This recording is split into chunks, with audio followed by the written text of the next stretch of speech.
Black Friday last year, I purchased my first gaming PC. That same day, after being very fed up with Diablo 4, despite, that being one of my first ARPGs I actually completed, I played a game called Path of Exile. I bricked my character a couple times.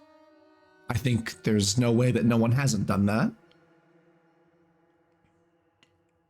But it goes without saying that I fell in love with this game.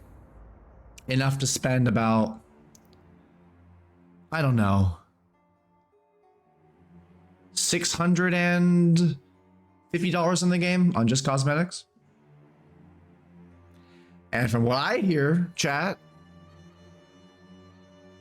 we might have to spend another $300 to $500 possibly. I don't know. I really hope the hoodie does not look as amazing as what I've been speculating that it might be. But we'll know in about 12 minutes. Joined with me today, we have my good friend, Mr. Nate Thanthan, or just Nate. He's a POE player as well. Played longer than I have, honestly. Hot Wings and Alex, who don't play POE, but they're just kind of here to chill out, do their World of Warcraft stuff. But also, I'm curious to see if people who have heard a lot about POE 1 and how crazy that game is, if they could maybe get an interest towards the sequel. So any thoughts, gentlemen, that we have in particular? Any food allergies or dietary restrictions that I need to be aware of to send to GGG before they start cooking? Gluten and dairy. I was gonna ask, you've gotten a lot of the microtransactions for the game, and I wanted to know what did you kind of like about them? Which ones do you like the most, and why? Ooh, that's a good one. Two things. One, I think your sound is kind of low, but that's a hard one. I bought I bought the entire Affliction core support pack set. Then I bought the Solar Knight and then the Paladin set. And then I also completed the entire Affliction mystery box and then some. So from among that, I would say I rocked the Paladin one, the Paladin set, especially because of the weapon effect that it had. That was the one, Nate, that came out in the last League announcement. That one's my favorite armor set, but that's probably because I'm a sucker for Paladins and D4 doesn't have a Paladin. Yeah, it doesn't. That's kind of surprising, actually. No. Are we surprised they're gonna sell it to us next year for a $40 expansion? Yeah, that's very true. That is the ultimate plan after all. Also, to anyone who hasn't noticed, scene pack overlay overhaul thanks to Highly and Vo, the only person I trust with artwork for the most part. So anyone who tries to solicit their own promotions will get auto banned. If not by me, by him for sure. So yeah, we're gonna definitely have some fun with this. Everyone's just saying login. Actually, if you try to log in to POE right now, Nate, is it under maintenance? Also, I'll ask you the same question too. What is your favorite cosmetic? I downloaded POE right now just to kind of see what was going on. My favorite cosmetic, I usually like the skill ones. I don't have a ton. I think really I only have Dragon Fireball and the Dark Cyclone. I heard the Dark Cyclone was really cool. Yeah, it is. I think that was the one I actually spent money on, and I enjoyed it. It's just Cyclone's just cool to see when it's actually going. Oh, holy shit! This is a fucking slow version of the Perennial King's theme. This is an Act 2 boss. It's a really slow version of his theme. Holy shit, that sounds so fucking menacing. Oh, I should probably stream this on Discord too, so that it's not too lagged out. I'm going to suggest that, actually. Thank you. Yeah, that would have been pretty bad, I just kind of forgot that casually. Also, it's weird. Like the video isn't oversaturated, is it? Nope. Yeah, only the overlay. For some reason, Discord just has a terrible issue with oversaturation on stuff like that. If you have HDR on, this is also an Act 2 theme. Can y'all tell I watch all the reveals?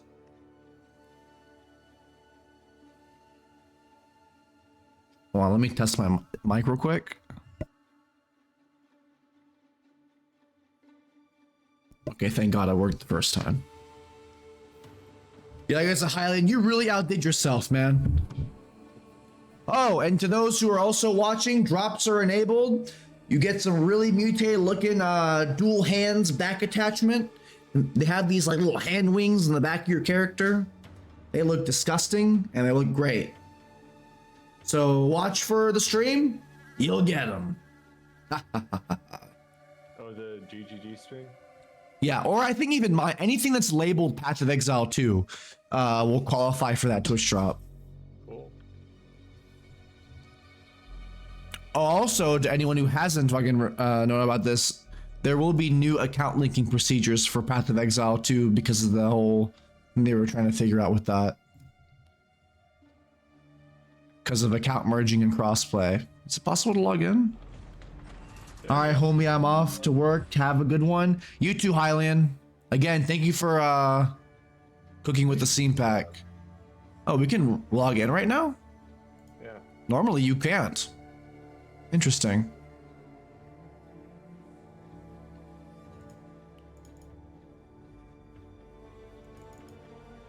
I like how I have all my stuff here.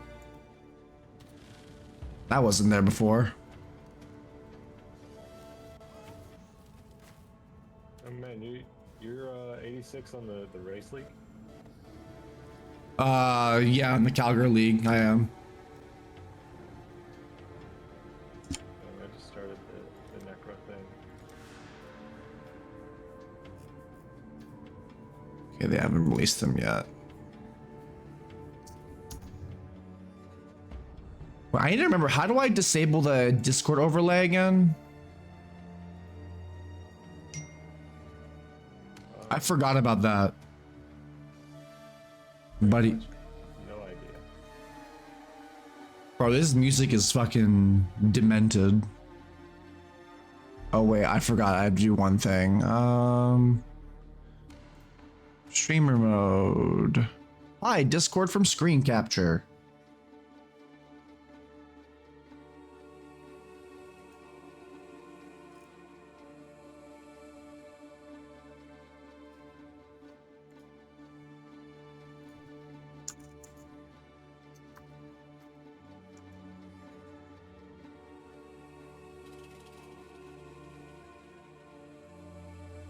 Oh, There it is.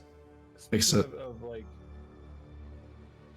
cosmetic stuff, do you buy minis like for like D&D and stuff? Sometimes. Modve! Thank you for the follow, good friend. I recognize that name anywhere. Ooh, we're about to cook on this one. I cannot wait. I've been waiting for so long. All right, let me. Log in. So that they're all Bro, everyone's saying log in. Log in, log in, because they know. They truly know what to expect. Bro, I need to call Eli. He needs to get on right now. Then again, it's my fault. I told him 4 o'clock.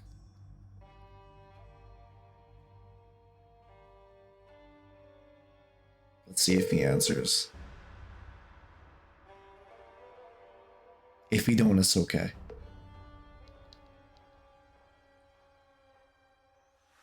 Three minutes.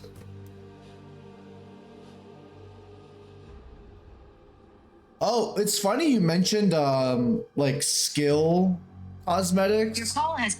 Because I'm actually very curious to see what certain ones are gonna like for POE 2. Like, are you gonna be able to transform into like different types of bears for like the bear druid form and that kind of stuff? I'm actually very, very curious about that. Or like how it'll affect like the on-kill stuff, how it's gonna work. Also, Mave, thank you for the workout earlier, man. Anyone doesn't know, that's my trainer. It's been helping me get into shape. Nice. But yeah, so what I was saying was, so there's probably gonna be like skins for like the werebear and stuff like that too. As far as I'm concerned. Yeah, because Yeah. I know it makes me think. Like, did you ever play much WoW? Not so much me, but you're talking. There's two people in this chat that play RP on WoW. So you get. Actually, Wings, do you do? I play a lot. I play a lot of WoW. I can answer all your shit about that. Me too. Oh yeah, no, I mean, I was just saying, like, you know, we're talking about the werebear like transformations. It reminds me of, like, you You're know. talking about the Mage Tower transformations for Druid? Yeah, that's exactly where I was going with it. Yep. Okay. What about it? Oh, well, Arya was saying like cosmetics for the, you know, like the different transformations in POE 2. And so it's like, you know, WoW They've has talked some about that, different yeah. ones, yeah. Yeah, as well as each race has their own different ones too. I need to get water. Shit, I have 2 minutes. Yeah. Did they? I mean, they've been adding like Druid to. You know, I haven't played since That's like Battle in for Legion. Azeroth. So. Yeah, those transformations were added in Legion. We recently got some more transformations for Druids in Dragonflight. I think they look awful. A lot of There's them like look really owlbears, awful. and they're like. Yeah, the ones owlbears are stone. actually cool. I'll give those. There's Those are like actually one that's cool, like but, stone. Yeah, there's some cool ones, and then they have some ones like you can be a big fish. I think it looks dumb. But I And can also a get furry people- raptor. That one is just for straight up liberals. Like that's some weird ass fucking California shit, man. I don't know. That's like that's some stuff you would see in like 1 minute. Barb Fantasy. Glass of water intact. Costco chicken bake ready because we are Costco guys and POE players. We're kitted out.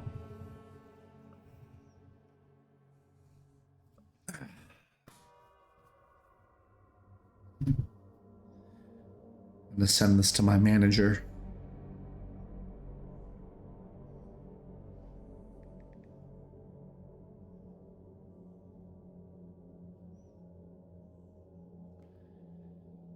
Damn, it sounds so like mellowed out. Very dreadful.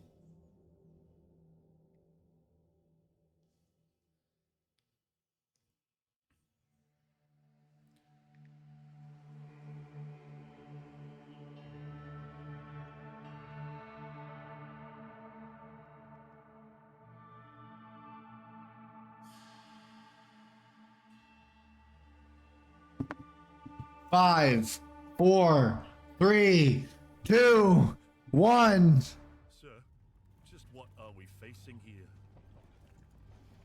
A relic of the old world.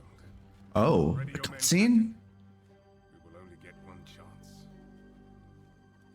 And remember, when you hear the whispers, call for help. Do not attack. When you hear the whispers, what do you think he was on about? It's Dorman, right? Yeah? Then Dorman.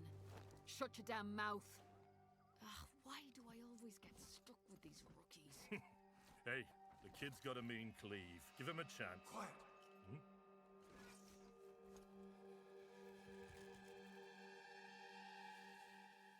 Ooh, there's something there. Ooh, is that one of the Iron Count's wolves?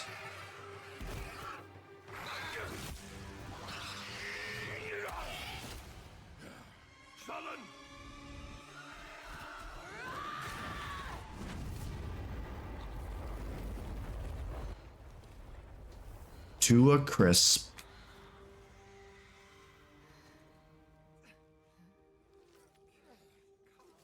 A mean cleave, eh, Captain? Rookie can't even lift his own sword. Captain Oren? Captain? Oh. It's here. Rain! Send the signal! Oh, it was too late. Awkward. Well, it is raid class after all. Blade up! Come on. I'm ready. I'm ready.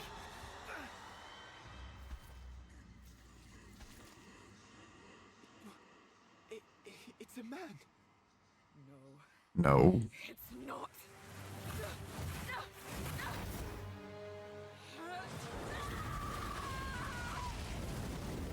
I need more mana.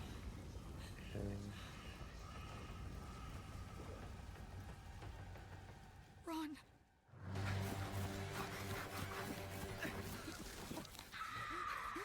A cutscene was not what I was expecting in this game.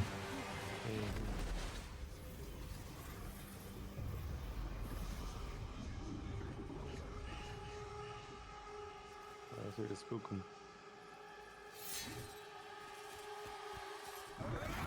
Ooh. Oh. Captain. Captain. He's gonna kill another one of his teammates, isn't he?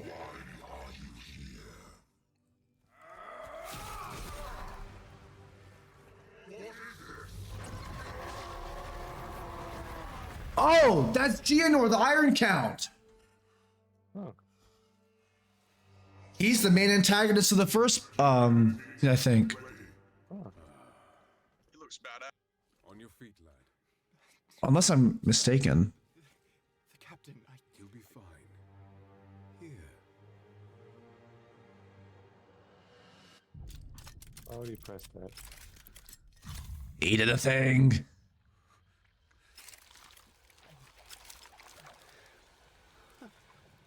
what is it?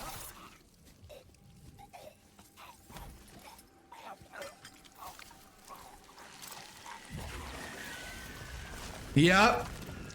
As I suspected, this is like part of the Act 1 prompt. Stop. Mortal. It can still be contained. You don't know what you have unleashed. Your kind no longer control this world. We cannot destroy your body, it's true. But you will watch as we destroy everything you have built. Bind him!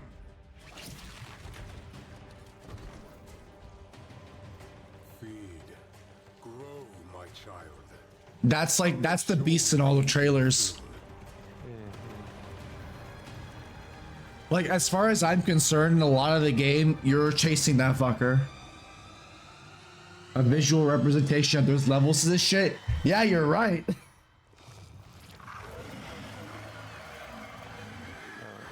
See, that's what it's gonna turn into, I think. Yeah. Turn to a big old doorway.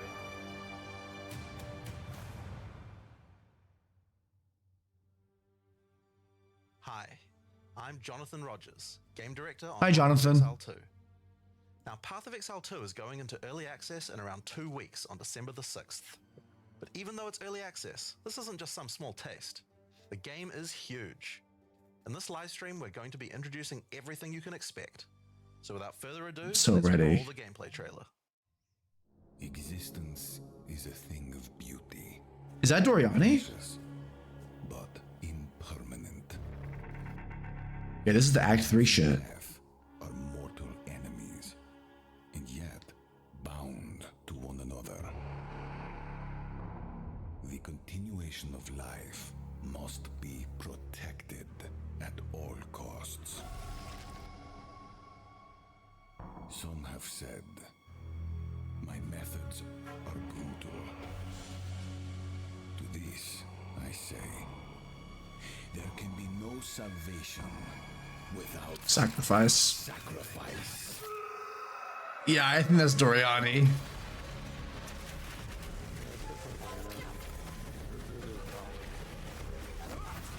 Yeah, that's my class, baby!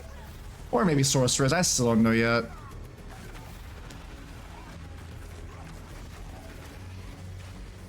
Oh, I love the slams.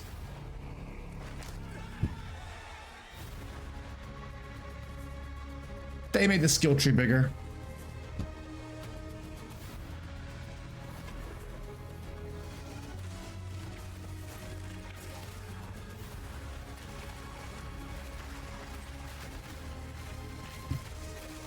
Hey Blizzard, where's your fan base now? There's chronomancy now? We are faced with the end, and I will do what I must. What the fuck is this system?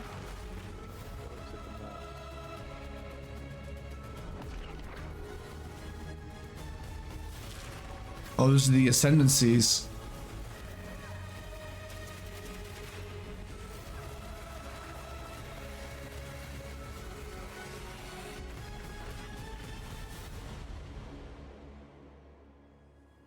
Those who obsess with death,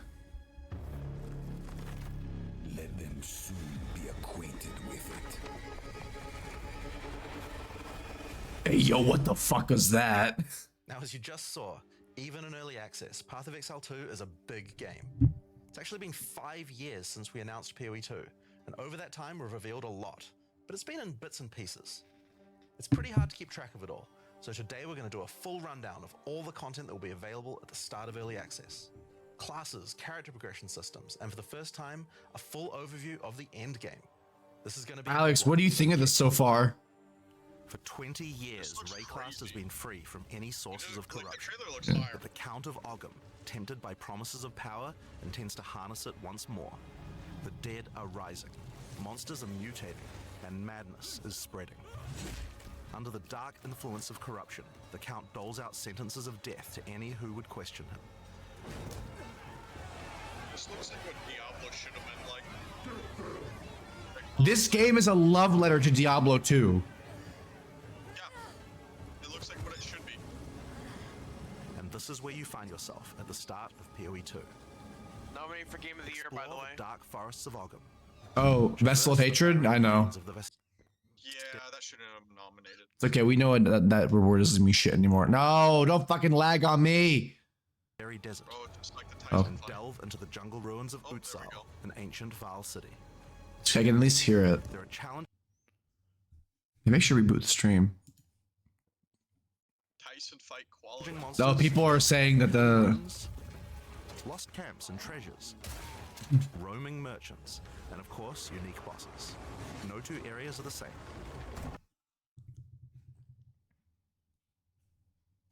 fucking advertisement.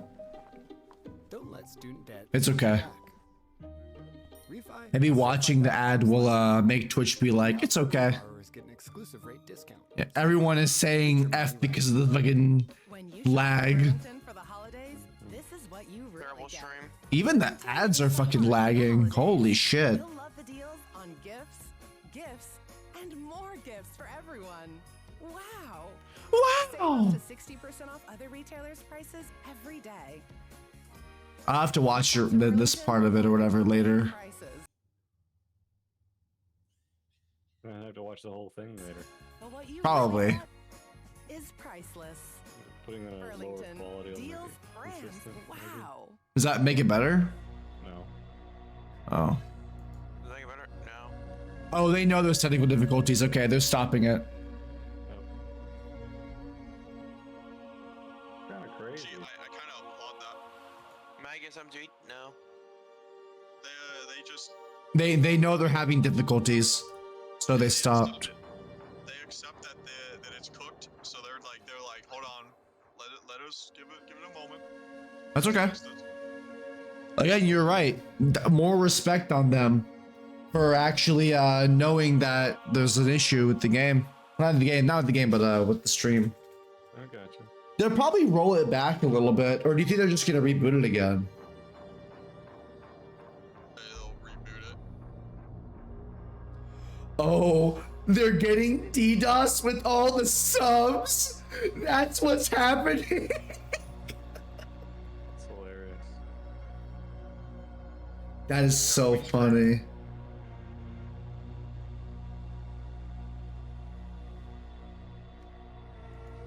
It is what it is.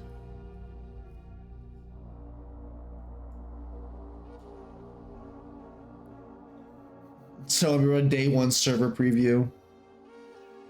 Message deleted by moderator. That's funny. Day one.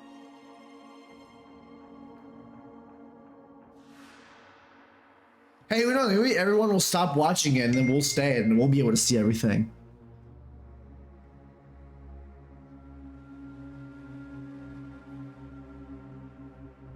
So Alex, Yeah.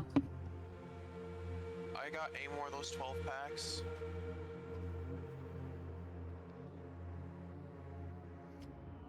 Wait, what did he say?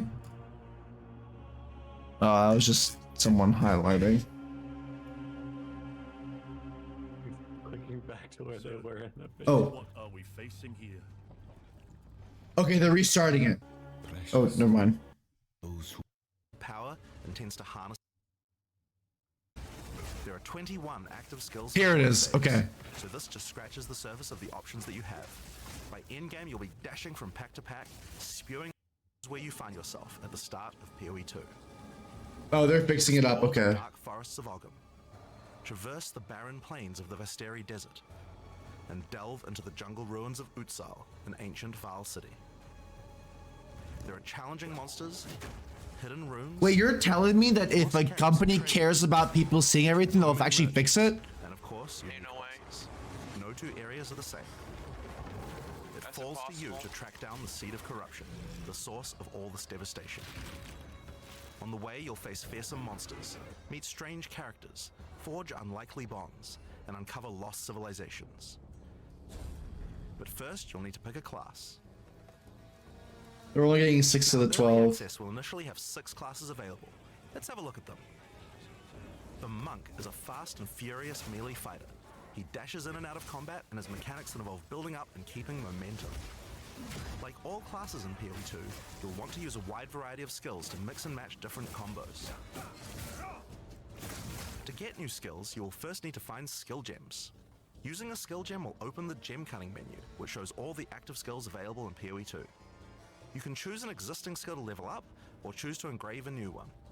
Since this is a level 7 skill gem, even if you pick a new skill, it will immediately be level 7, so there's no harm in trying out something new. The Monk primarily uses the quarterstaff. There are 3 schools of martial Bro, arts. did you see the lightning, sound design on that quarterstaff? and wind. You notice that, Alex? They're like windpipe, like fucking sounds. The best combos are going to involve mixing elements with all 3. Let's try Killing Palm.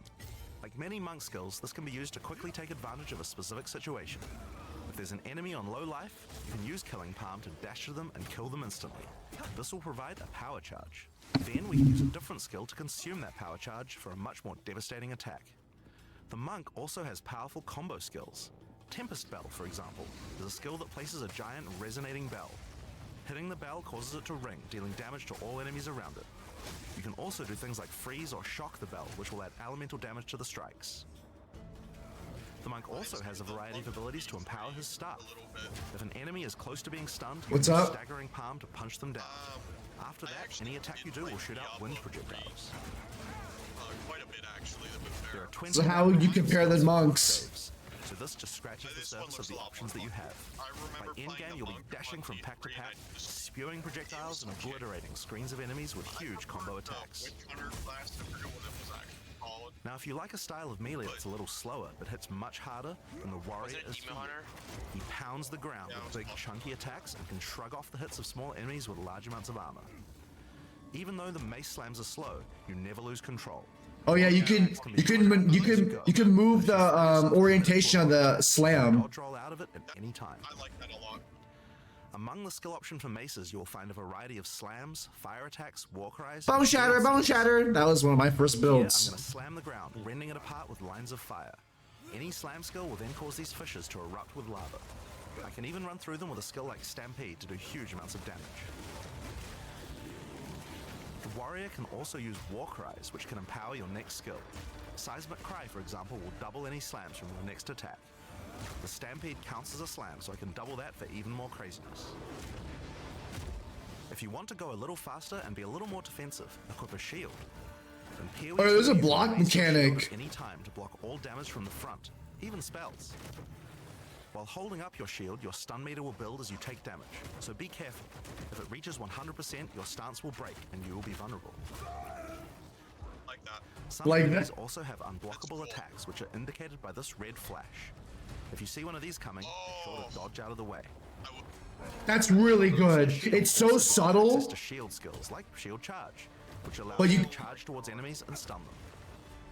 While charging, you're also blocking the whole time, so you have full damage immunity from the front.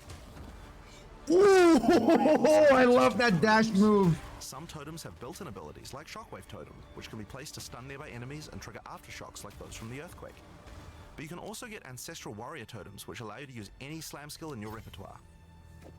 This is a meta skill, which means that it's a skill you can put other skills into. I can take a slam like Sunder and socket it into my Ancestral Warrior Totem. Hey, yo, what? And slam the monsters from Holy shit, that is good. There are 20 active skills for maces. Bro, imagine putting like multiple projectile supports and shit on a totem like that. Fearlessly into combat and separating the very earth you stand on. Where you gonna go now, Arya? What's up? Ranger is primarily So you're about gonna go, but we wanted to make sure totems that now? she feels agile as well. I mean, I didn't like totems in POE 1, but they at least look very like good in this game. They're not as one-dimensional. Honestly, seeing you use Sunder Those was skills really have cool. a variety of Yeah. lightning, poison, ice, and physical attacks.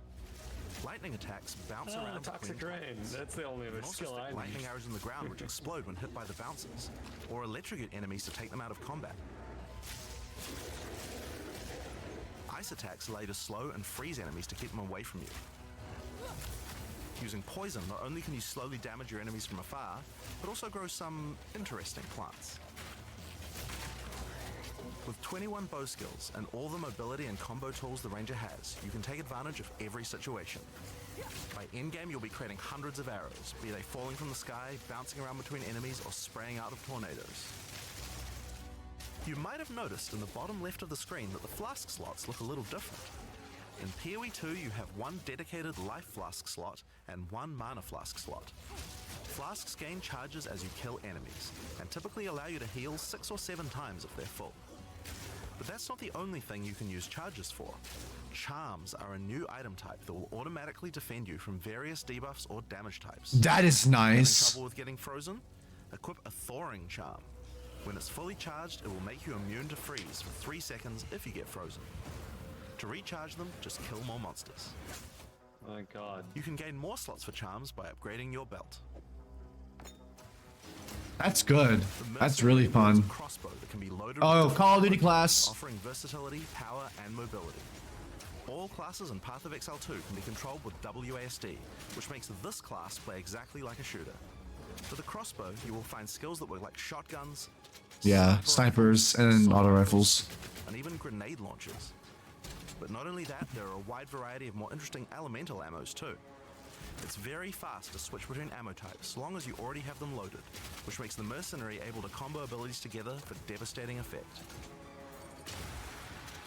Use Glacial Bolt to create walls of ice to separate enemies, then switch to Fragmentation rounds to explode the ice, dealing massive AoE damage. If I come across an armored enemy, I could use armor-piercing rounds to break their armor, and then high-velocity rounds to take them down. Or perhaps I could fire a Waiting gas for this shit, to poison bro. enemies before detonating the cloud with an explosive shot for massive damage. If you want to call in some suppressing fire, Oh yeah, you can ballista summon totems. artillery ballistas. These have a minimum range, so you'll want to prepare your position carefully. I actually like how well they're ingrained in the ground design.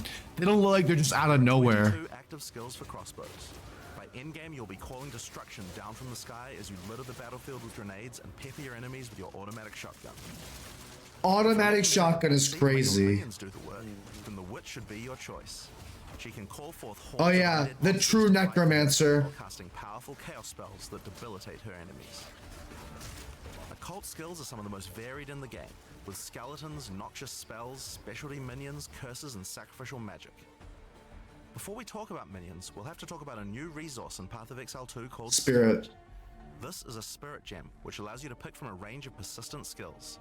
All classes have a variety of these skills which can add some very interesting effects, like Arctic Armor, which does cold damage to enemies that hit you, or Raging Spirits, which summon fiery skulls each time you cast a fire spell. For the Witch, though, we'll want to be using our Spirit to create permanent minions. These minions will be revived automatically when they die, so you don't have to worry about resummoning them all the time. Here, I'm using the skill screen to allocate which minions I would like in my horde. You can see the spirit cost of each one. Skeletal warriors are cheap but weak, useful for tanking damage and distracting enemies. But I want more heavy hitters in my army, so I'm going to unsummon some warriors and instead add skeletal arsonists. Permanent minions come with special active abilities called command skills. You can order these guys to detonate your own minions for even more damage and area of effect. If you want a bigger army, you'll need a scepter. This new weapon type is imbued with even more spirit, allowing you to summon even more friends. And if you want an even bigger army than that, you can take advantage of corpses to summon true hordes of minions. But what can a witch do while her army is at work? Well, she has a range of chaos spells to spread disease amongst your enemies, or bone skills to impale them. Or, you know, you could curse them to... Meanwhile, in Diablo 4, the fucking AI for skeletons, absolutely no pathfinding at all. By the endgame, you'll be the leader of a fearsome army of the dead, consuming everything in its path. The sorceress bends the elements to her will, using them to unleash... This is my second choice. This classic spellcaster weaves a flurry of elemental magic from afar.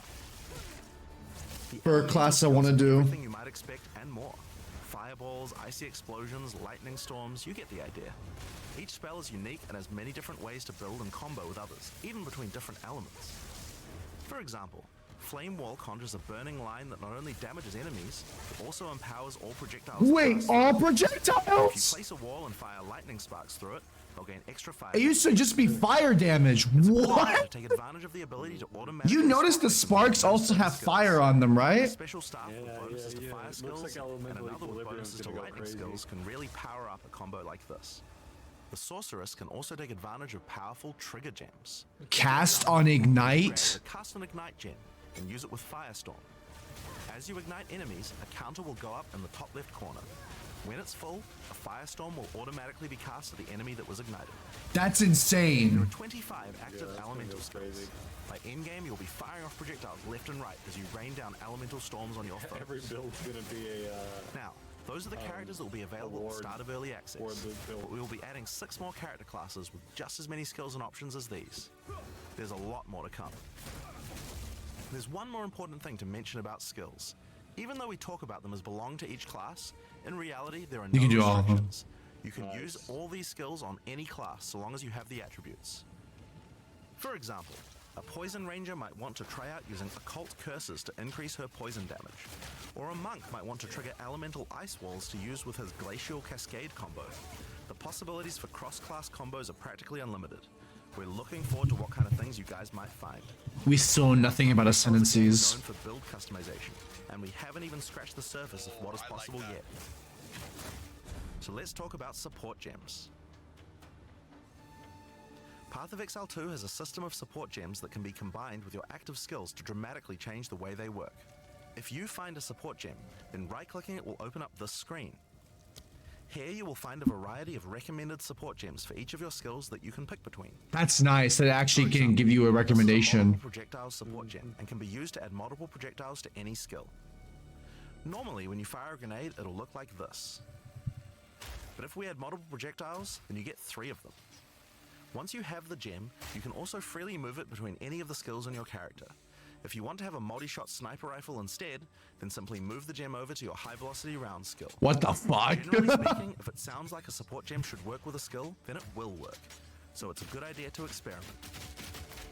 Note that you can only have one of each support gem on your character, so you'll want to think carefully about which supports can be used best with each skill. So you can't like do physical damage support on every single physical spell you have. That's fair. That's fair. That's balanced.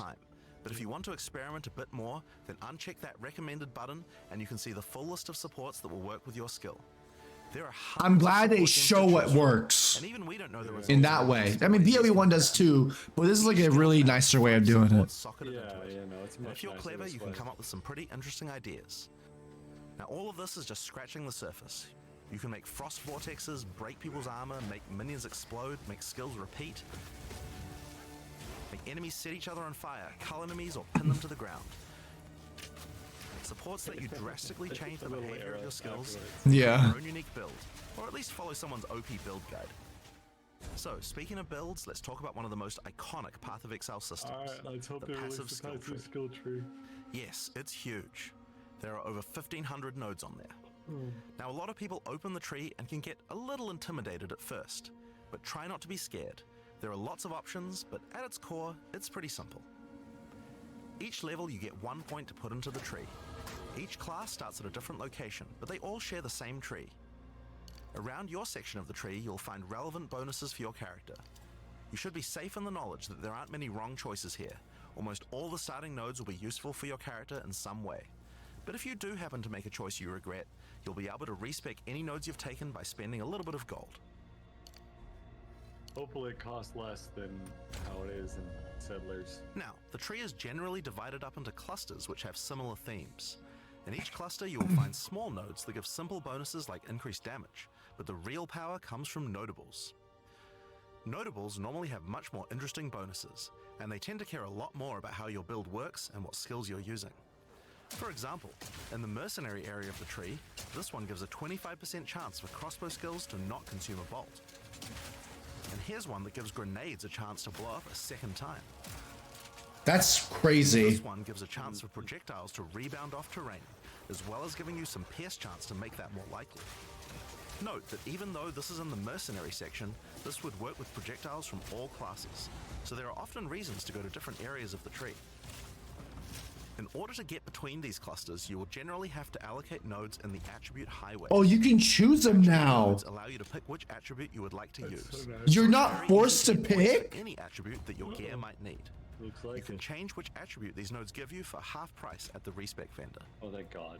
Oh, In thank addition to notables, you will also find even larger it's assets chaos called inoculation. keystones. Keystones have both an upside and a downside, and often require changing your entire build to design around them.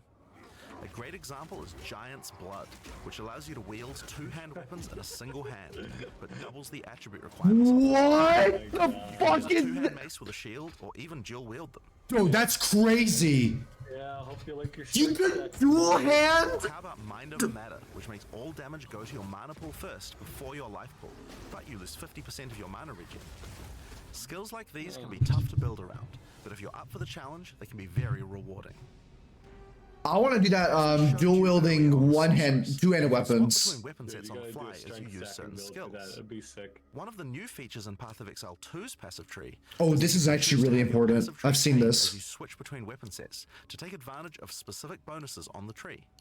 For the sorceress, you might want to change between fire and lightning specialization. Or you could switch between one hand and a two-hand setup in order to be able to block boss attacks while following up with heavy hits from your bigger mace. Or perhaps you could have a full curse setup on your witch to debuff enemies. And by the way, Alex, you can make them trigger on skills. So you can make your weapons auto swap by assigning a weapon set to a skill. Specialization points as That's bonus crazy. I points like to that. invest That's so however you cool. like. What the fuck? Creative really players nice. will find plenty of opportunities with this system. There's so much. You can depth get can weapon do with that specialization just points alone. throughout the campaign from optional bosses and quests. I might just actually For example, have to try it. if I manage to because defeat the Crow that Bell, feature I'll get a alone is weapon enough to specialization tell me book. to try. So weapon set points are separate from regular passive points. That's good too. On the map, you can see That's icons so that indicate nice. the many optional encounters you can find. So it's Some like of them it's a have separate permanent character track boosts, to- Permanent some great. powerful items. Permanent character boosts and items. Might be a Interesting. good idea to explore and see what you can find. For example, if you defeat Blackjaw the Remnant, you'll gain a permanent increase to fire resistance. One of the most important finds are spirit bonuses. You can find the first one here in the canopy in Act 1. Defeat the boss in this area to acquire a permanent addition of spirit. The permanent buffs you gain from spirit are very powerful, and every class will find a use for them. That So is. make sure you Oh hunt my down these god. items. There's one in each act. So it's like the bandits, but you can have multiple bandit bonuses. Character progression. Items. That's why we're all here, right? Items in Path of Exile can be broken down into 4 rarity groups: normal, magic, rare, and unique. Hey, it's cool rain. One of the things you're going to want to do as you play through the campaign is upgrade the items you find, and you can do that with currency items. An Orb of Transmutation will allow you to upgrade a normal item to a magic item with 1 mod. You can then apply an Orb of Augmentation to add a second mod, then use a Regal Orb to add a third mod, and upgrade it to a rare. Finally, you can use some Exalted Orbs to add more mods to your rare to a total of 6 mods. One of the things we think is really important is to make these options available to use as you play. All the That's items that actually have good mods if you are get like a much more good common base than they are in type Path of for a Exile, weapon. so that you can use them throughout your campaign playthrough. We want you to find things on the ground that can be crafted into upgrades much more frequently. As well as making the drop rates on these items much more common, you can also get them by disenchanting unwanted gear at the magic item vendor.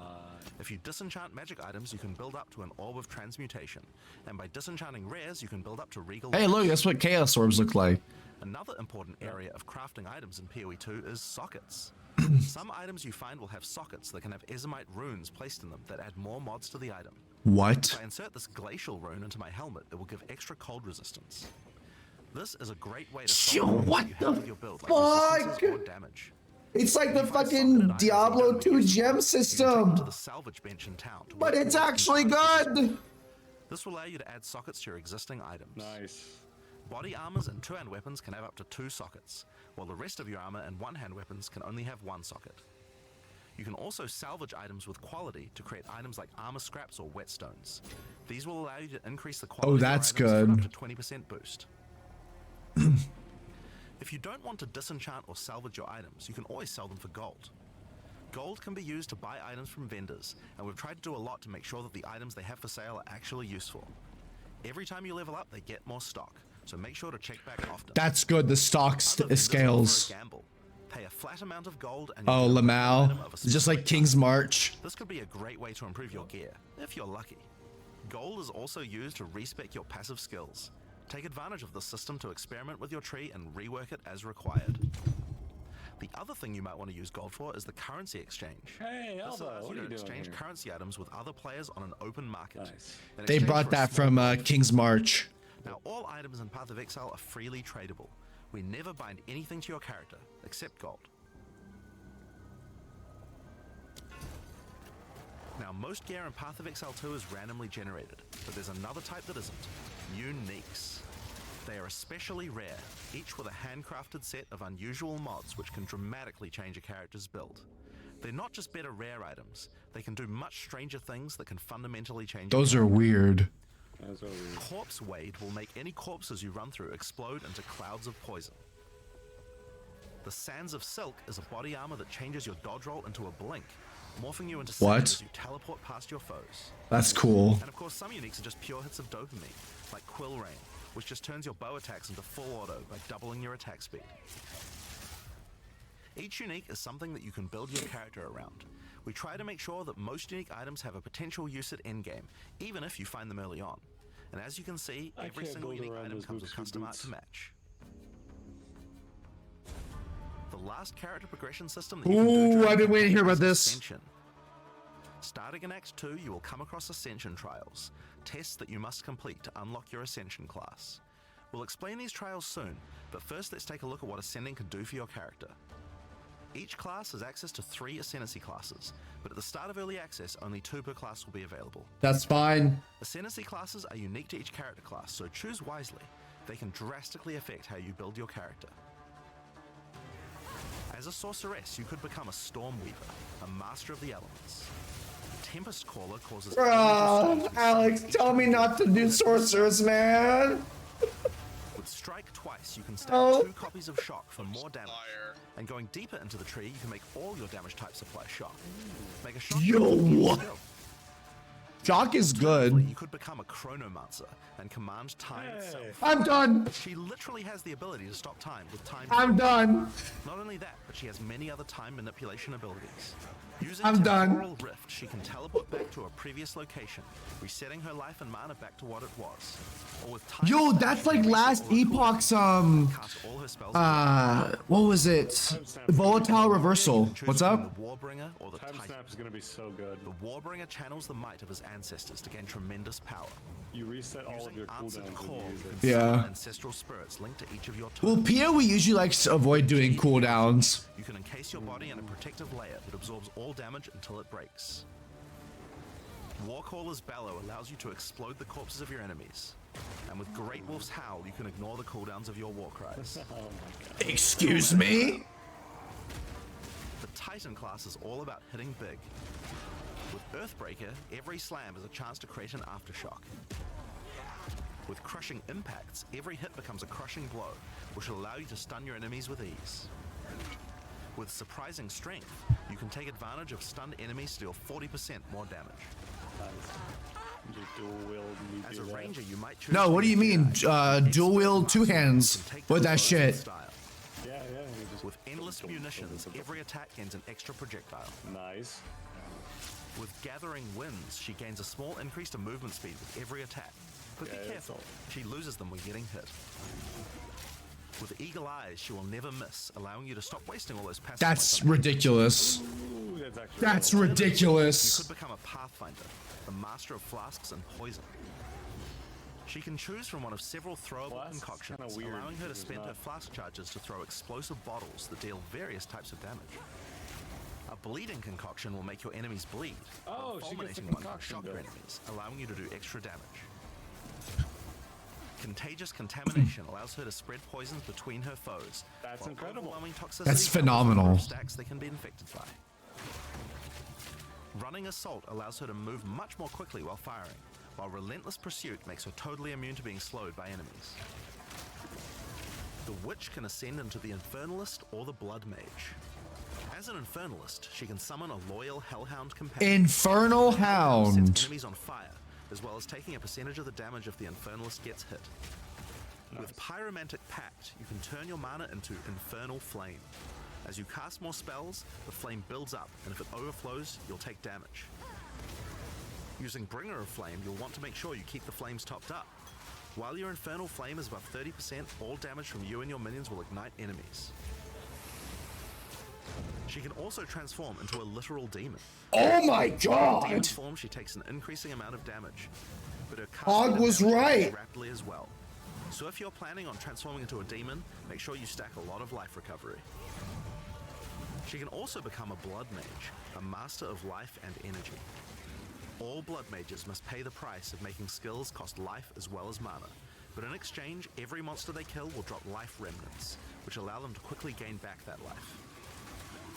With Crimson Power, she can gain large amounts of extra life, and with Vitality Siphon, she can use her spells to leech life back as well. Spell Once leech. you've got a significant amount of life, you can use Gore Spike to make your critical hits deal incredible amounts of damage. A monk who is in tune with the elements might become an Invoker. With Elemental Expression, the Invoker will create waves of elemental power each time he does a critical strike. With Faith as a choice, you gain the ability to meditate, allowing you to double your energy shield. That's Choose between I Am the Blizzard or ridiculous. I Am the Thunder to specialize in cold or lightning. And I Shall Rage will allow you to turn into an unbound avatar. What the fuck is an unbound Each time you avatar? apply a status ailment to an enemy, you gain Unbound Fury. When you have enough, transform into an avatar to deal way more damage and inflict even more elemental ailments. Some monks choose to reach into the darkness instead. The Acolyte of Chayula can exchange their mastery of spirit for darkness, a resource that can be utilized to both absorb and Yo, deal what damage. the fuck? The Shroud of Darkness will protect you from all damage incoming, but if you take Grasp of the Void, you will deal extra chaos damage from all the darkness you have. What the Their fuck is dark going on, offers bro? greatly increased resistances to chaos damage. Hold on. They can allow their mana leech to not only happen instantly, but apply to their energy shield as well. Another node you can take is Waking Dream, which allows you to see into the domain of the Breach Demons. There you will see the Flames of Chayula that can be taken to gain life, mana, and damage. The Mercenary has a job to do, but which job suits you? You might choose to become a Witch Hunter. A witch Excessive hunter? rituals will give you a sorcery ward, allowing you to defend yourself against elemental hits in exchange for less defense against attacks. With Zealous Inquisition, your enemies have a 10% chance to explode on death. The chance is doubled against demons and undead. Which is like the majority of the game. Executioner, your initial hit against enemies can deal up to 30% of their life and damage, if you're lucky. This is great for hunting powerful bosses. Yo, that is way too broken. What? Concentration, preventing them from casting spells as often as they would usually do. You could also choose to become a Gemling Legionnaire, enhancing your abilities by embedding gems directly in your flesh. What? Integrated That's such a Efficiency cool will give concept. you extra skill slots. Yeah. Thermatological Infusion gives you extra maximum resistances as you sock up more and more support gems. That's so cool. I love it. Adaptive Capability allows you to use any color of gem without worrying about attributes, while Crystalline Potential adds extra quality bonuses to every gem. That's ridiculous, bro. So Holy- those are the ascent bro, look at those sequences for the start of early explosions. access. But one thing we haven't talked about yet is how you ascend in the first place. Ascension in Path of Exile 2 requires completion of one of the Great Trials, which you'll find as you progress through the campaign. Each one is associated with one of the major cultures of Rayclast. Located in the Vasteri Plains are the Maraketh, a culture of rich tales and brutal traditions, who must do whatever it takes to survive in the desert. The highest position in Maraketh culture is a Sekima, and it is not a title given freely. All aspirants must complete the Trial of the Sekimas, a grueling gauntlet. And by the way, this is not going to be a labyrinth. They've confirmed they're not having labyrinths. A warrior of the Maraketh must prove their worth by trapping the soul of a djinn in a coin, and you are no different. Once you have earned your coin, it may be placed on the relic altar to begin the trial.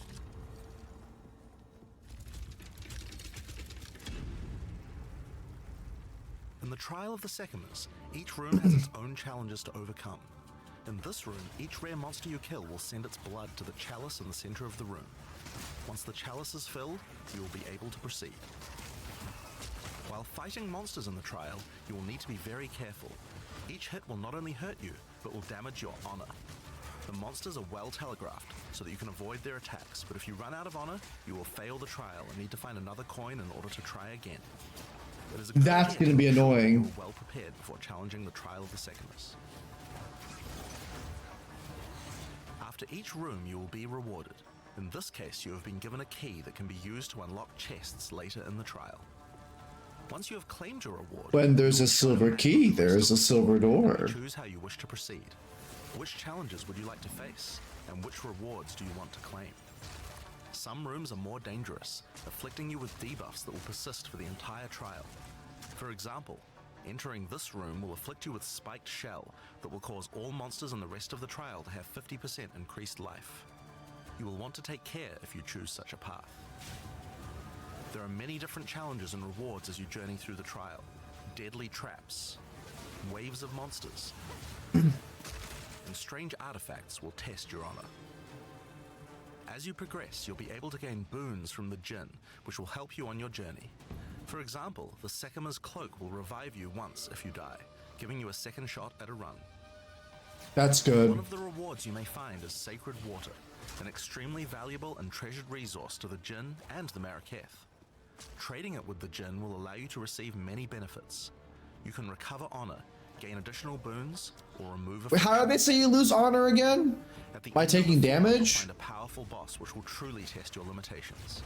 In order to ascend, you will need to defeat him. Also, they're adding damage numbers to the game, but look at how they're doing it.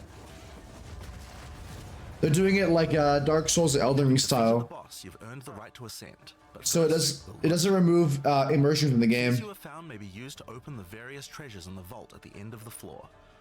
We only have a single bronze key, so we'll just have to open one of these small chests. If you want to open the better ones, you'll need silver or gold keys. Let's use the Altar of Ascendancy. Your first ascension will allow you to pick your class and grant you 2 points to use in the tree. Now there are more floors and many more rewards that can be found within the Trial of the Sekimas, but we'll save that for the section on the endgame. For now, let's talk about the second ascendancy trial, the Trial of Chaos. In Path of Exile 2, you can choose whichever trial you like to earn your ascension. Each culture on Rayclast had their own methods to ascend. If the Trial of the Sekimas is not your kind of playstyle, or you're finding it too difficult, you could try another. You can gain all your ascension points from just one, or mix and match them. It's up to you. For early access, we will have 2 trials as options, with a 3rd trial coming later for the full release. It's like the type of trial. While exploring the Vaal jungle, you'll discover the Temple of Chaos. Work for your build. Before the Vaal embraced the science of... Oh, so like there's different types of trials, but you can get the same ascendancies from them? Once used by the Vaal to test their high priests. A high priest of the Vaal must show willingness to risk everything to gain power. Entry to the Ultimatum from a strange entity known only as the Trial Master. For those in which he sees potential, he shall inscribe an ultimatum.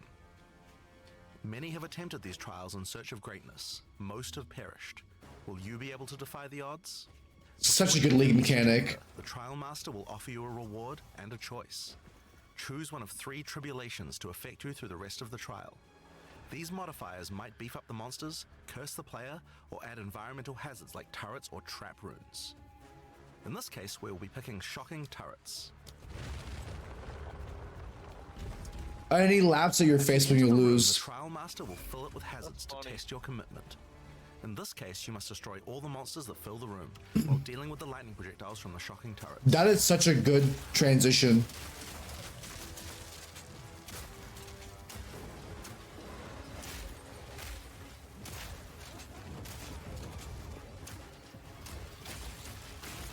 Oh, I love this game.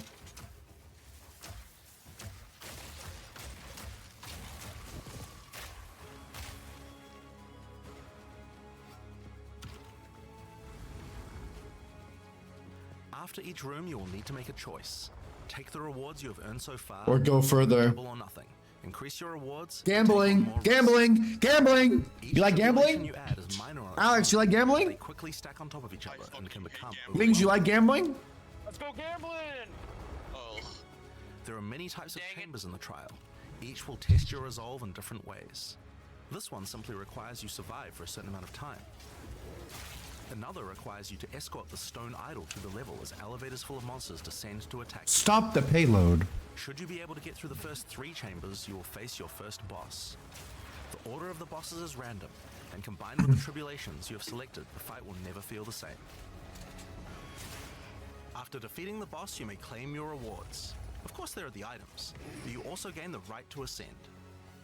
I saw that Val If orb. you already did the Trial of the Secondments, then you can claim 2 more points to add to your ascendancy class. V Rising took inspiration from this. There are more bosses, rewards, and risks to take, but we'll talk more about that when we get to endgame. So how about we talk about that now? So far, we've only been showing you footage from the campaign, but some people would argue that the endgame is where the game truly begins. Something that happens almost every time a new action RPG launches is people saying, there isn't enough endgame content. Well, we want to make sure that in POE 2, people don't feel that way. And we actually only changed our development priority for this recently. The first 3 acts of POE 2 already take around 25 hours to complete if you're a new player. This is already a pretty significant campaign. On the other hand, people spend hundreds of hours in endgame each league. We realized that finishing the rest of the campaign for early access was actually a bad idea. Instead of having acts 4 to 6 in early access, we could concentrate on endgame and make that great. For new players, a 25-hour It's such a good campaign is idea, huge game honestly. with lots of content. But for Everybody existing complains action about players, endgame what we everywhere. mostly care about is Almost all the time. challenges to overcome. So several months ago, we switched the entire development team's focus over to making endgame content. At the start of early access, there will be 50 bosses and around 400 monster types. But the great thing is that the rest of the game is like 80% there. We'll be adding content to roughly double the size of the game during early access and into release. Now, in order to make the endgame happen at the same character level as what it would be after we added the rest of the acts, we've added a second difficulty level called Cruel, where you repeat the campaign. Ah, with all talk monsters give and try. bosses at That's level one of your bingo up, and of course, cards. new rewards. You can kind of think of it as like a new game plus. It's also a lot faster to get through the content the second time as your clear speed increases. That will take you to around level 65, where the endgame begins. Once we add the remaining 3 acts, we'll be removing Cruel difficulty, so you'll progress straight from the end of Act 6 to endgame. But what is the endgame? To explain that, I'll hand over to Mark. He can tell you all about it. Hi, I'm Mark Roberts, Game Director on Path of Exile 2. Hi, Mark. Well, one thing Everybody that say Path hi, of Mark. Exile is known for is having a lot of distinct in-game content to choose between. Each in-game mechanic needs to have its own progression system, areas, bosses, rewards, and player power that can only be gained from that content. We are going to be adding a lot more over time, but for Path of Exile 2 we decided to start with 7 distinct systems you can progress through. The maps has to be one of them. And it serves as the core of the endgame for Bro, Path of that Exile atlas 2. looks so It's good. infinite and expands in all directions. Now, we are not going to spoil the plot too much here, but corruption from the beast has blighted the land, and your objective is to help fight it. In the center of the atlas you will find the Ziggurat, a temple in which the Val research the fundamentals of space and time. Here, we can open portals to nearby locations and begin cleansing corruption and finding resources. In order to power the portal device, we will need waystones. Each waystone has a tier, which will determine the level of the monsters that you will face. They're not called maps To go to anymore. an area, simply click one that is adjacent to an area that you have already completed. Insert the waystone and click Traverse. Portals will open, allowing you and your party to travel to the area you have selected. All the areas in the endgame feel distinct from the locations in the campaign, and we have dialed the randomization up to 11. The monster packs you will face in each map are totally random, and the combination of them can lead to some very interesting combat situations. There are over 400 monster types in early access, and they have a lot of varied and interesting abilities. Depending on which combinations you face, you might find some serious challenges. In order to cleanse the corruption from the area, you will need to defeat all the powerful rare and unique enemies in it. Once you have done that, the area will be marked as completed and you will be able to travel past it to progress deeper into the world. If you die, then the map can no longer be run, and you will have to find another way around to get to the areas behind it. There are also all kinds of other random That's encounters crazy. you might run into as you play maps. One such encounter are precursor artifacts. These are ancient, corrupting monuments that irradiate the monsters around them. The monsters that feed off the corruption are drawn to their power. If you defeat the monsters and cleanse the artifact, you will get a powerful temporary buff. Some of the buffs make you faster, others rain lightning or fire around you, and some even give you increased experience or help you find better items. Ah, it's like shrines. Strong boxes. These enigmatic chests guard piles of treasure, but are always a trap. Monsters lie in wait to attack you the moment you open it, and the boxes often have mechanisms to unleash powerful spells or Wait, dangerous you could, what's this, why couldn't you There do are that? different types of strong boxes containing different items. Were you always able to randomize a strong box? Craft them on the fly, so you can optimize the contents. But be careful of opening one. Nate, was that always a thing you could do? Or no? Yeah, that was always the thing you could do. I didn't know that. Sometimes you'll discover monsters frozen in essences, solidified crystalline corruption. These dangerous monsters can be broken free. If you defeat them, the essence they drop can be used to upgrade normal items to magic items with a guaranteed mod from a category. For example, we could use this one on some boots to ensure a movement speed mod. Rarely, essences will also drop that allow you to upgrade magics to rares, adding the guaranteed mod.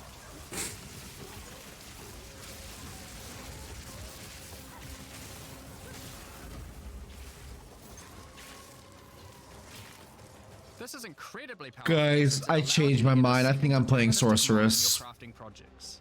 Combining these with the currencies that are commonly found in Rayclast for modifying items. Bro, I always said it was between those two. Nice pair of boots indeed. Waystones. I'll do warrior like on my second character. Using your currency items. Adding prefix mods will improve the rewards, while suffix mods increase danger. The more dangerous a map is, the more waystones will drop. Adding mods to your waystones is key to progressing to higher tiers and sustaining them, but it will require you to take on larger challenges. There are a variety of factors you'll have to consider when crafting your waystones. Some maps will have higher density, some lower, some have more magic and rare chests, or monsters, some are more linear, and others more open. Make sure you explore and think about what makes certain maps good if you want to maximize your returns. As you cleanse corruption from higher and higher tiers of the Atlas, you will gain Atlas points in the Atlas tree. This tree allows you to juice the danger and rewards of all areas in the endgame. You could increase the number of monsters, the number of rares, the number of precursor artifacts or strongboxes, even the quantity of item drops. As you explore the in-game world map, you'll notice various different biomes, from snow-capped mountains to dense jungle valleys. Most maps are restricted to certain biomes. As you continue to explore deeper into the Atlas, there are all sorts of things to discover. These cities are constructed by different peoples of Rayclast, and have specific items that can be found there. These strange structures marked on the map don't appear to do anything for now. Perhaps you'll work out how to use them later. You might find unique maps like Untainted Paradise, an undisturbed island full of beasts that give an extreme amount of experience. You may even find a lonely man just enjoying his retirement who will give you a unique item for free. In addition, you can find special areas nice. that would make a good spot to set up camp. Clear these areas of their hostile inhabitants, and you'll be able to claim them as your own hideout. You can decorate your hideout as you see fit and invite various NPCs to join you there to create your own personal base of operations. Oh yeah, you can buy hideouts as a microtransaction, but there are some really good in-game ones. Are towers. These mysterious precursor constructs are dotted around the Atlas. Completing the tower will reveal a large area around it, allowing you to scout out your next challenge. There are lots of things to find. So This is very similar to Last Epoch's endgame system for monoliths. This adds extra modifiers to the maps in the region, increasing difficulty and rewards. Here, slaying monsters in close proximity to each other will cause the vestiges of corruption within them to merge together, forming powerful and grotesque abominations. You may have noticed while looking at the atlas that some of the areas have these icons above them.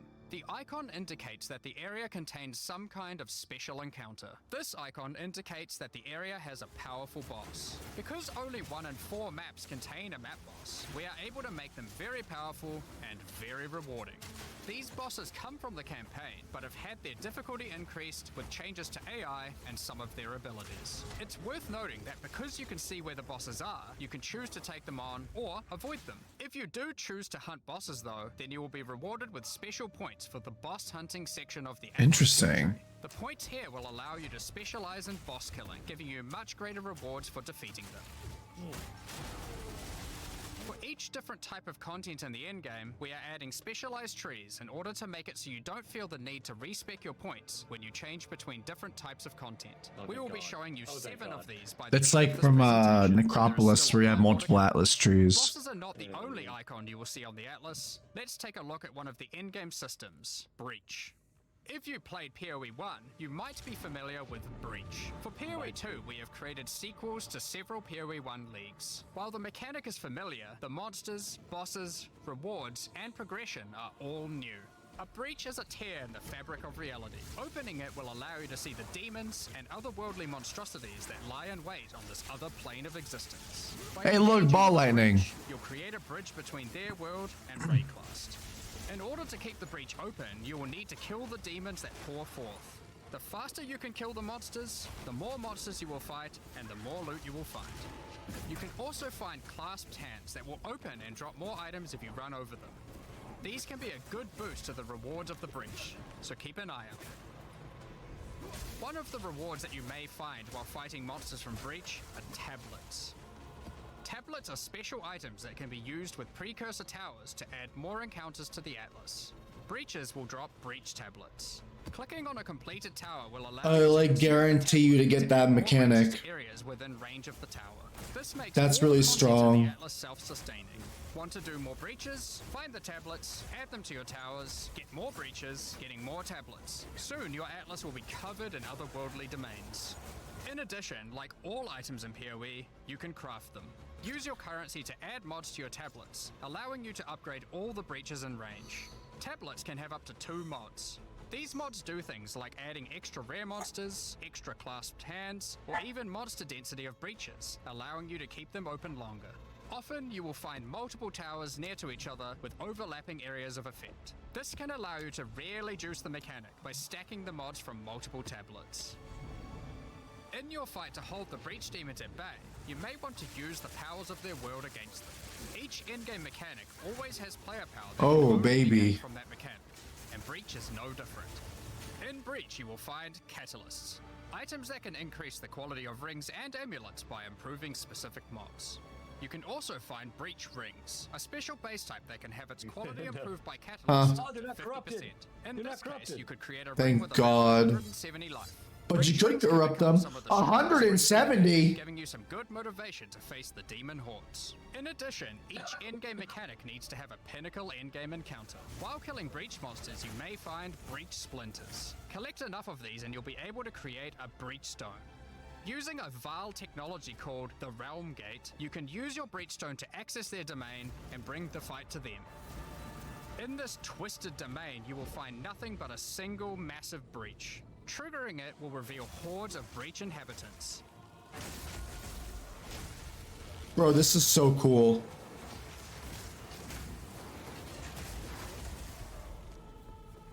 And should you be fast enough, you will be able to fight their leader, Zesht. We that are one.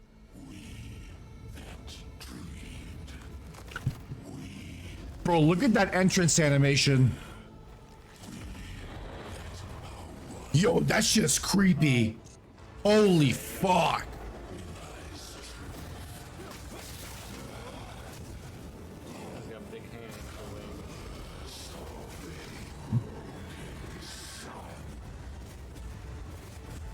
Dude, this guy guy's just got all Master Hands moveset. It's like the fucking Val Behemoth finisher too. One of the pinnacle encounters of POE 2. We won't be showing the rest of them, so you will have to discover them for yourself. But rest assured, this is If some he of does the a hardest snap content where he we've ever made. shoots himself at you, like his hand. That would be so funny. Can only be found from Bro, he's puppeteering We people. still have the progression system. Defeating Zesht will give you points to allocate into the breach section of the Atlas tree.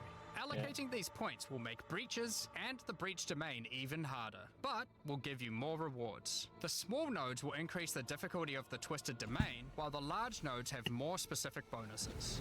For example, this node adds more clasped hands to your breaches, and adds a pack of magic monsters that can guard them. Get some more points and you can allocate Waking Nightmare, which will double the number of splinters you get from clasped hands, and inflict you with a mysterious debuff. In order to earn more points, you will need to defeat Zesht at a higher Hey Alex, what do you think of this Some boss? rewards from Zesht can only be found by increasing the difficulty of the twisted domain above certain thresholds. Defeating Zesht at difficulty 4 will be a challenge indeed, but there are many more threats in Rayclast. Love World of Warcraft. Ritual altars Brown are Red. sacrificial sites built by the mysterious King in the Mists. If you encounter this symbol on the Oh yeah, atlas, ritual. note that the First area happened, contains and that ritual stupid bird altars. people had to use the dark potion Ritual to altars make so they could demand see the tribute. attacks. Every monster you slaughter in the circle will feed the altar. After the sacrifice, touch it to begin the ritual. The monsters you just killed will be resurrected by the King of the Mist's dark magic, and you must fight to survive. The tribute you have offered to the altar can be spent to buy powerful items, but they can be expensive. To gain more tribute, you will want to find more of them. altars. Each successive ritual you do within an area will spawn the monsters revived by the previous ones, in addition to the ones you sacrifice next to it. By the end of an area, you will be fighting a truly imposing number of foes, but will have a significant amount of tribute to spend. One of the rewards you can buy with tribute are omens. These are special items that allow for meta crafting. Crafting items that affect other crafting items. Only add prefix mod. This Wow. omen will help you to remove the mod you don't want, while keeping the ones you do. There are a bunch more of these with different effects. That is but we will leave them for you to discover. Bro, the build crafting is insane. Ritual will also drop tablets, which can be used to specialize into getting more rituals. Do you know what scares me? They haven't shown the support packs You will yet. probably want to use them. They can also be crafted to grant mods, making your Nate, I'm rituals not more ready. The pinnacle encounter of Ritual Wings, is I'm the not King of the ready. Mists. Feared by the Asmeri people, he is said to have brought eternal darkness to the Wildwood. We won't show the encounter, but just like Breach, there are a Oh, range the of Viridian unique items you Wildwood. can get for Interesting. defeating him, and you will gain points in the Ritual section of the Atlas tree. Sorry, not the Viridian Wildwood, but it looks. Touched by insanity. Of course, The mysterious Delirium. entity has taken a special interest in you. Step through the looking glass and you will find your nightmares coming to life. When you touch a mirror, the mists of delirium will spread out across the area, infecting your mind. You must stay within the mist to maintain the nightmare, which is as profitable as it is terrifying. Everything you kill will increase the rewards that drop. However, the deeper into the mist you travel, the stronger the monsters are. Be careful not to overstay your welcome. Rare and unique enemies will become vessels for terrifying demons, who will manifest out of them to unleash powerful attacks on you. The mist also offers a strange crafting material. Distilled iron. Emotions. By combining these emotions, you are able to instill your amulet with a notable from the passive skill tree. This is like gaining an extra passive point for free, attached to your gear. Interesting. They're also particularly great because you don't have to traverse the tree to get them, allowing you to get off-class bonuses that would normally be much harder to get. Distilled emotions can also be used to instill your in-game maps, applying Delirious to them and adding additional difficulty and rewards, allowing you to further juice your in-game maps. The tablets you can find from Delirium can be used to further improve it, increase pack size, make the fog dissipate slower, or improve your progress towards the pinnacle encounter of Delirium. Speaking of which, I'm getting every sleepy now and because then of my you will blood find sugar. Simulacrum splinters. The mysterious entity will create strange encounters based on warped versions of your own memories. Monsters and simulacrums come in waves that get progressively more difficult. You will receive loot at the end of each wave. I really and you hope have they to bring make the Legion. decision to leave now or continue on, facing up against even tougher I foes. really want them to bring back The Legion. bosses you will face as you get deeper into a simulacrum are truly terrifying.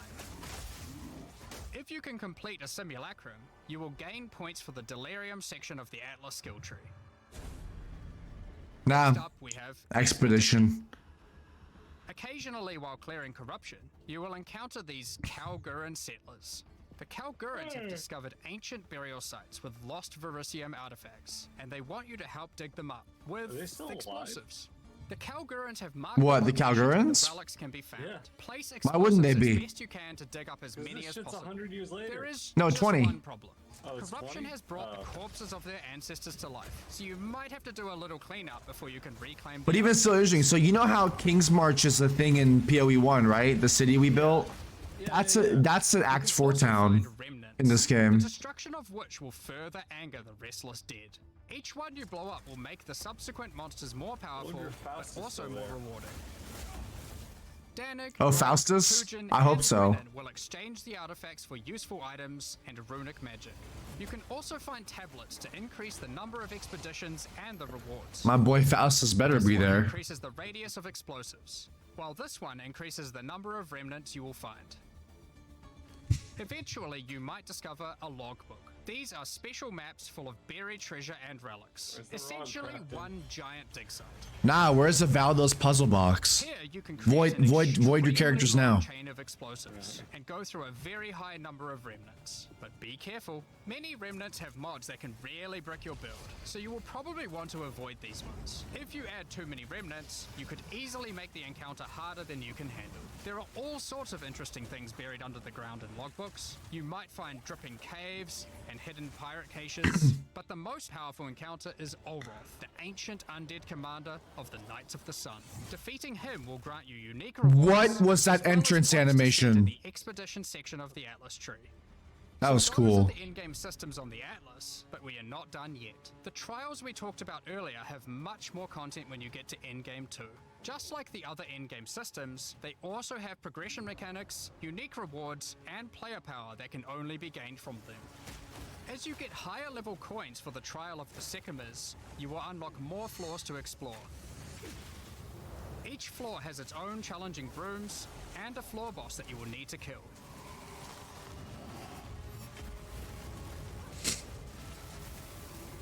There are 4 floors in total, leading to another pinnacle boss at the end of the last floor, which can only be accessed at endgame. The Trial of the Sycamores is where you'll find jewels, which you can socket into your tree.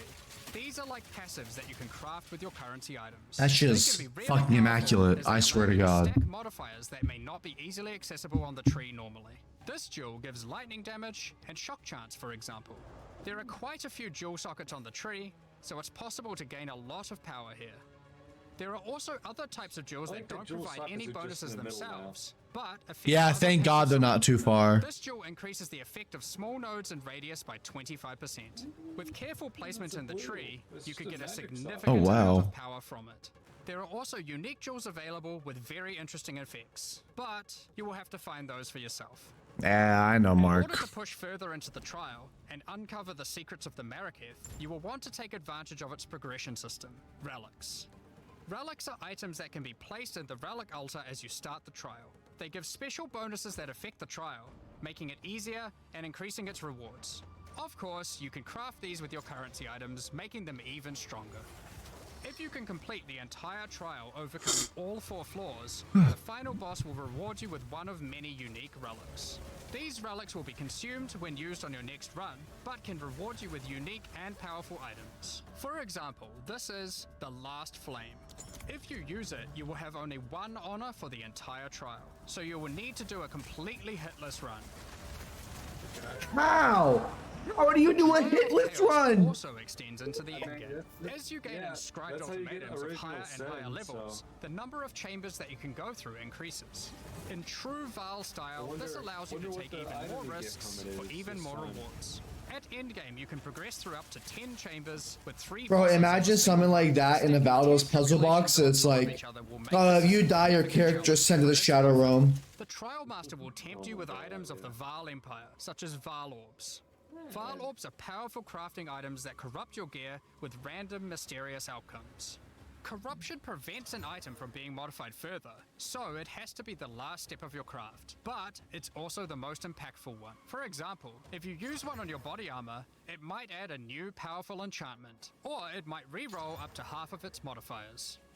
Vile orbs also have the ability to add a socket, allowing you to bypass the normal restriction of how many sockets an item can have. A body armor could get up to 3 sockets this way, allowing for a significant number of mods. That's Vile ridiculous. orbs can even modify uniques. Adding enchantments or sockets to uniques can make them incredibly It can also powerful, remove but there is a uniques. good chance that you will break them as well. The Trial Master will also occasionally offer you soul cores. Originally formed by Chaos, the Vile sought to replicate soul cores through human sacrifice rituals and blood magic to power their civilization. Soul cores are powerful socketable items, with mods that cannot be obtained from regular runes. Like all in-game content, there is of course a pinnacle boss. The final chamber will drop keys to this mysterious door. Some say this is where the Trial Master himself resides. Perhaps you are willing to take the risk to find out. Had enough yet? Because there is still just one more thing. The most difficult content in Path of Exile 2. While mapping, you might come across this fortress. What It the is fuck emerged is from that? underground, surrounded by an enormous maze riddled with danger.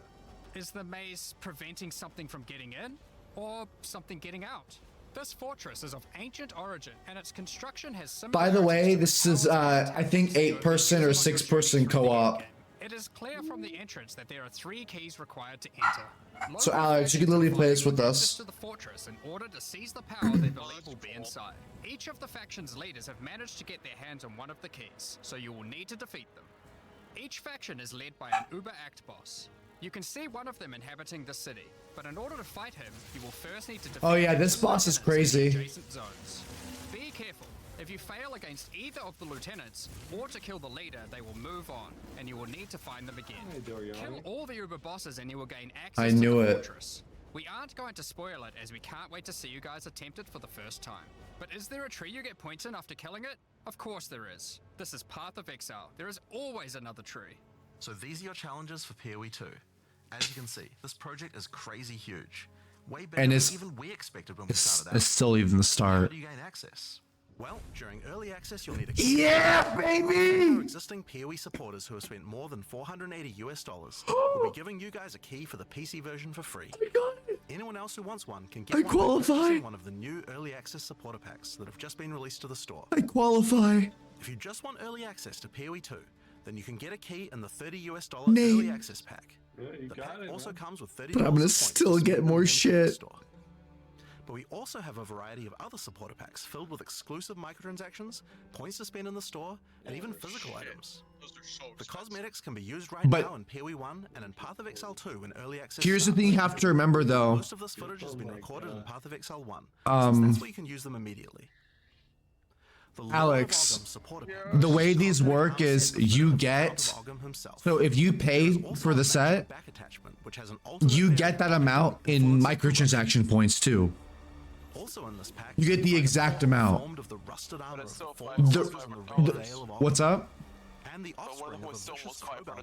Oh yeah, you. Still a lot of money. This one doesn't look so vicious though.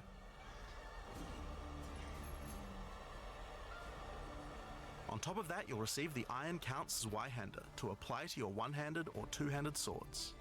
For those who are wanting to decorate your hideouts with fond memories and tales of Path of Exile's history, you will also get a series of hideout statues. This pack contains the statue of Hillock. For Path of Exile 1's closed beta, each pack contained a true New Zealand icon, the Kiwi. Following the Kiwi tradition, bird. packs in the series will also contain a new themed Kiwi pet. The pet will loyally follow you into battle, but run away at the first sign of trouble. Become the ruler of the desert with the king of the Faradin support. That's the perennial king. Show your mastery of traversing the sands of the Vasteri Plains. The body armor will allow you to glide along the ground with ancient sand magic. Now each armor set comes with body armor, boots, gloves, and helmet, but the boots are covered in sand. If you'd prefer to show them off, you can turn the gliding off if you want. The accompanying back attachment equips you with two powerful pillars that can control and manipulate lightning. They will periodically release their energy in a powerful blast while in town, and hover in a circle around you, arcing lightning between them, forming a barrier of energy. Replace the appearance of any bow with the Faradin's Glory skin. Or replace the appearance of a spear with the Tyranny's End spear skin. This spear skin can be applied to staves and war staves in Path of Exile 1. If you want to truly show your worth as a king of the Farad'n, then you definitely need your trusty moving entire city fortress known as the Dreadnought to travel across the Vasteri Plains. In Path of Exile, That's you a can decorate it hideout? however you like, and it's no exception here. It comes with a variety of thematic elements to use, or use decorations from elsewhere in the game. Additionally, you will get the Deshret's Blessing level up effect. Holy fuck. The King of the Farad'n Kiwi pet. Nice. And last but not Looks least, cute. a statue depicting the Val Oversoul from Path of Exile 1.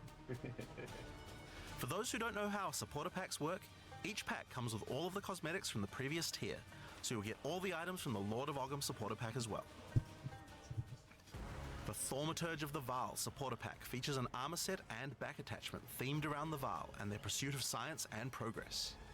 That's pretty cool. You can find the Soul Core weapon effect in this pack, which causes thaumaturgic energy harnessed from sacrifice to spill from your weapon. This pack also contains Doryani's Idol.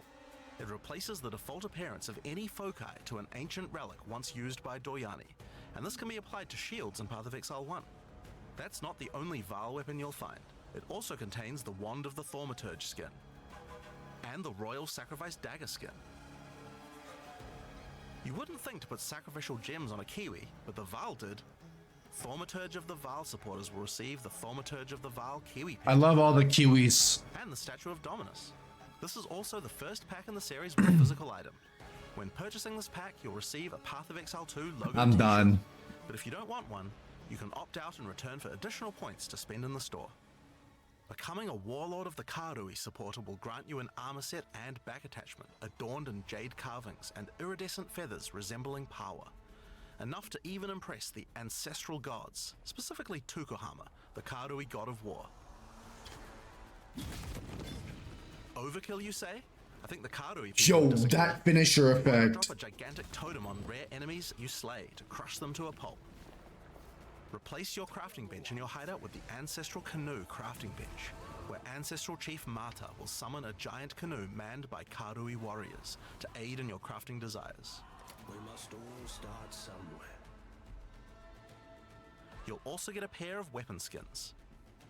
Equip Akoya's Felling Axe skin to your one-hand or two-handed axes, or Tukohama's Crusher to your one-handed or two-handed maces. A true Karui warlord is always accompanied by their trusty Kiwi. Equipped with armor and harnessing ancestral magic, they make the perfect sidekick. Once one of the most feared beings in Rayclast, Malachi was slain by a powerful exile. May the statue commemorate the virtue of exiles past, present, and of the future. I'm guessing the last one is a Kitava one. Dressing up in game. I want that hoodie. Good in real life too. By becoming Yeah, a warlord guys, of the I'm Karui supporter, you'll I'm also get a done. Path of Exile 2 hoodie. Rip wallet. Our final tier of supporter pack in this series is the Liberator of Rayclast supporter pack. The Liberator of Rayclast armor set and back attachment come made with the finest materials in Rayclast, and shattered glass mosaics suspended in divine power. Set up your base of operations in the Beacon of Salvation hideout. Why restrict yourself to just one island when you can liberate more? The Beacon of Salvation hideout comes equipped with your own collection of small islands and personal operators of boats that you can use to row between them. That's Walk to cool. the piers, click a boat to enter, and navigate as you choose. You can go on the boats in POE 1? Best represent your well-earned hideout. Everyone in your hideout can use their own boat. Why not have some races? You can also get the Window to Twilight portal effect. A beautiful mosaic Finally piece of added in art boats. shatters and reveals a gateway to your desired destination as you approach it. As you walk away, the glass magically reforms back to its original form. Rule in style with the Throne of the Ruler map device. Sure, this map device can create portals to endgame maps, but it also comes with a throne you can sit on to oversee your growing kingdom. Look down on the plebeians running your maps. Being the Liberator, though, is not just about sitting on your throne all day. If you do decide to join the fight yourself, you can leave a High Priest in charge as your second in command. Liberator of Rayclast supporters will also get a set of varied weapon skins. The Light of Divinity Scepter skin, the Deliverance Crossbow skin, the Justice Flail skin, and the Redemption Shield skin. Once again, you'll have an accompanying Kiwi, and of course, Guys, I can't. one of the most iconic That bird's events too in cool. Rayclast's history. That bird's too Powerful cool. Powerful exile and Kitana I can't. Insatiable. With the help of two deities, Sin and Innocence, Oh the my Exile god, is the able to bird defeat is them too from- fucking cool. This supporter pack also contains the Path of Exile 2 art book. No, This I'm buying it. 215-page full-color art book Buying includes it. a huge I'm amount of buying it. amazing I'm buying concept it. art I'm and buying it. more I'm buying it. to I'm start buying the it. I'm buying long, it. exciting journey of Path of Exile 2's development. I'm buying it. And finally, Path of Exile has a tradition of letting the community participate in designing game features. For Path of Exile 2, we'll be adding the Twilight Order foil reliquary. By becoming a Liberator of Rayclass supporter, once Path of Exile 2 is released, you will be able to select any unique item you have found and be able to drop it from the reliquary. Once players have submitted their items, keys to the reliquary will start dropping, and other players will be able to find foil versions of uniques that you have submitted, along with a message for the lucky player. Oh The more wow. players submit the same unique, the more chances there will be for the reliquary to drop them, so choose wisely. Now, almost all of these items are available to use in POE 1 right now. There are a few exceptions where the item class clearly doesn't exist, such as crossbows or flails. And there are also a few microtransactions on weapon types that are unavailable in POE 2 at the start of early access. Once classes that use those weapon types are added, those microtransactions will be available to use. If you can't decide which supporter pack to choose yet, you can always start with the early access supporter pack that just includes a key and some points to spend in the store. Then you can upgrade to any of the following tiers at a later date. These supporter packs will be available for purchase throughout early access. We'd really like to thank you for your ongoing support. Without you guys, Path of Exile 2 could not have happened. Now, I'm sure you guys have a lot of questions. Stick around, because coming up next, we have a live Q&A with Ziggy D.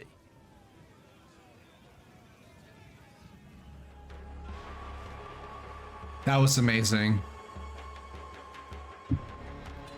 I'm at a shock. I'm beyond shocked. I don't even know what to say, bruh. Hey, Brandon. So what'd y'all think? Hello? Looks fire. There. I That's like pretty the insane. skills. I like those skills. Go on. I just don't know. All right, chat. I'm gonna go. I had such a great time with y'all. I'm gonna go make a purchase that I'll probably regret later. I'll be right back. Peace.